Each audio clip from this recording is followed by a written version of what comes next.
안녕하세요. 놀라운 논란의 미스터 논란입니다. 부상 소식이 또 터졌습니다. 티모 베르너 그리고 벤 데이비스까지 이번 시즌 끝까지 뛰지 못한다라는 이야기가 나온 것인데 도대체 무슨 이야기인지, 그리고 토트넘의 상황이 지금 얼마나 심각한지, 그리고 이 상황이 가장 심각한 이유 중에 하나가 메디슨 때문인 이유가 무엇인지, 모든 소식들 전부 다 바로 들어가 보시죠.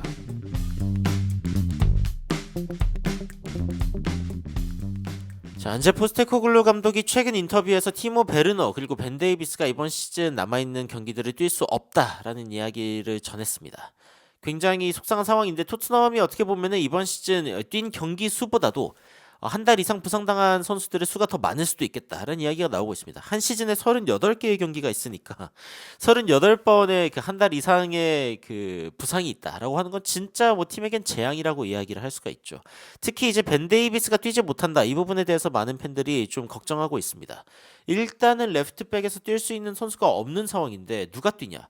로얄이 뛰는 거냐? 뭐 이런 식의 이야기도 나오고 있고, 벤 데이비스가 부상당한 이유에 대해서 이야기할 때도 이 라이스가 이제 벤 데이비스를 걷어찼던 이 장면이죠. 이 장면이 이제 후반전 거의 막판쯤에 나와서 손흥민 선수가 페널티킥을 넣었었는데, 그런데 이제 이게 결국에는 부상이 어떤 원인이 된 거 아니냐라는 이야기가 나오고 있습니다. 반더벤을 이제 그 백포 중에 하나, 그러니까 그 윙백으로 쓰는, 풀백으로 쓰는 어떤 그런 전략도 이제 이야기가 나오고 있기는 하지만, 근데 많은 사람들은 비현실적인 이야기다, 그러니까 로메로 드라고시인을 중간에 두고 반더벤을 측면 수비수로 쓴다는 게 비현실적이다라고 이야기를 하고 있습니다. 뭐 저는 개인적으로 나쁘지 않은 선택일 수 있지 않을까라는 생각을 하고 있는데, 그런데 많은 팬들은 이건 절대 불가능하다. 게다가 이제 그 반더벤 같은 경우에는 뭔가 방향 전환을 할 때 약간 좀 무게 중심을 잃어버리는 그런 느낌들이 있는데 어렵지 않겠냐. 그리고 이제 로메로를 수비형 미드필더로 쓰는 게 어떻겠냐라고 이야기하고 있는 팬들도 굉장히 많다라고 이야기를 하는데, 뭐 이 부분에 대해서는 잘 모르겠지만, 여하튼 토트넘이 다시 한번 이 대심 잇몸으로 싸워야 되는 그런 상황들이 나오고 있다. 그 부상자 명단에 보면은 지금 데스티니 우도기 선수가 이제 7월까지 부상이다라고 이야기가 나왔기 때문에 시즌 아웃이고, 프레이저 포스터, 뭐 라이언 세세뇽 선수들에 대한 이야기도 있지만, 여하튼 이번 시즌 뭐 뛰지 못한 선수들이기 때문에 뭐 돌아온다고 해도 큰 의미가 없고, 베르너 6월 3일, 벤 데이비스 6월 3일, 결국에는 이번 시즌 끝까지 뛰지 못한다라는 이야기가 나오고 있습니다. 그 외에 뭐 부상 소식은 스킵이 이제 돌아온다 정도인데, 야, 근데 이미 있는 선수들이 부상을 당하는 것도 문제이지만 지금 뛰고 있는 선수들의 부진도 사실은 문제입니다. 지금 크게 이야기가 나오고 있는 부분 중에 하나가 바로 메디슨의 문제입니다. 디 애슬레틱에서 이야기가 나온 부분인데, 이 파랑색이 이제 첫 번째 11경기, 그리고 이제 이 빨강색이 지금 최근 12경기. 그러니까 시즌 초와 시즌 말을 비교를 했을 때 골, 어시스트, 뭐 골 기대값, 슈팅 수, 뭐 익스펙티드 어시스트, 뭐 골, 그러니까 어시스트의 기대값이라던가 아니면 찬스를 만들어내는 어떤 능력이라던가 이런 부분들이 현저히 떨어지고 있다. 그러니까 제임스 메디슨의 이 폼이 회복이 안 되고 있는 부분이 토트넘에게 굉장히 큰 문제가 되고 있다라고 이야기가 나오고 있습니다. 어, 메디슨이 사실은 없을 때 토트넘이 훨씬 더 잘했다라는 이야기가 팬들 사이에서도 이제 가장 높은 어떤 지지를 받을 정도로 지금 메디슨이 너무나 못하고 있다라는 이야기가 나오고 있는 거죠. 사실은 이번 시즌 안제 포스테코글루 감독이 얼마나 잘했는가를 평가할 때 두 가지 이야기가 나올 수밖에 없는 이유가 있습니다. 전반기의 경기력과 후반기의 경기력이 너무 다르기 때문인데, 이 메디슨이 이에 일조를 했다라고 이야기를 할 수 있죠.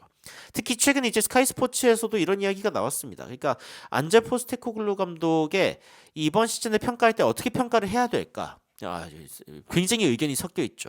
일단은 이 8월부터 10월까지 10경기를 치렀을 때 8승 2무 0패, 무패 행진을 쭉 달리다가, 그러다가 이제 첼시에게 걸려 넘어져가지고 그때부터 이제 분위기가 난리가 났는데, 근데 11월 이후에 그럼 무슨 일이 생겼냐?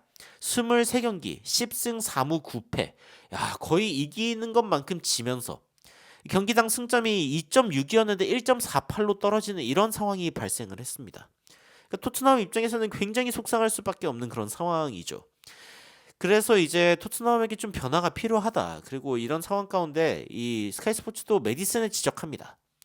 그러니까 메디슨이 첫 번째 11경기에서는 3개의 골 5개의 어시스트를 기록하고 승리 확률도 72.7%였는데, 마지막 12경기를 살펴봤을 때 하나의 골 2개의 어시스트밖에 기록하지 못했고 승리 확률도 50%밖에 되지 않았다.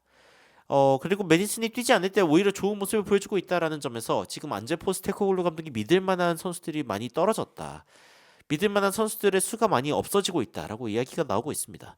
그래서 결국 나오고 있는 소식들은 토트넘이 새로운 트랜스퍼, 그러니까 두 개의 어떤 이적 계획을 가지고 있다라고 이야기가 나오고 있는데, 첫 번째는 4위 안으로 진입을 하게 될 경우, 두 번째는 그러지 못할 경우입니다. 이제 뭐 갤러거, 뭐 산티아고 히메네스, 로이드 켈리, 뭐 아마도 오나나 등등의 선수들이 지금 이야기가 나오고 있지만, 여하튼 챔피언스 리그를 갈 경우 그리고 못 갈 경우를 대비해 가지고 어떤 선수들을 이적해서 데려올지, 영입을 할지에 대한 어떤 계획을 두 개 세우고 있다라고 이야기가 나오고 있는 거죠. 그만큼 포스테코글루 감독은 지금 있는 선수들의 명단만으로는 좋은 팀을 꾸리기가 어렵다. 그리고 더 나은 팀을 꾸리기 위해서 선수들을 영입해야 된다라는 점으로 지금 초점을 맞추고 있는 것 같습니다. 답답한 상황이죠. 이 전반기와 후반기의 경기력이 너무 떨어지고 있다는 점, 그리고 심지어 부상까지 겹치고 있다는 점이 토트넘에게는 굉장히 악재라고 이야기를 할 수 있을 것 같은데, 토트넘이 이 악재를 어떻게 풀어 나가게 될지, 그리고 손흥민 선수가 이 가운데 어떤 활약을 하게 될지, 이 부분을 한번 살펴보도록 하겠습니다. 여러분들은 현재 토트넘을 보시면서 어떤 마음이 드시는지 저도 굉장히 궁금한데, 댓글로 의견 남겨주시면 더욱 흥미로운 소식, 그리고 믿을 수 있는 외신 소식으로 다시 찾아뵙도록 하겠습니다. 이상 놀라운 논란 미스터 논란이었습니다. 시청해주셔서 감사합니다.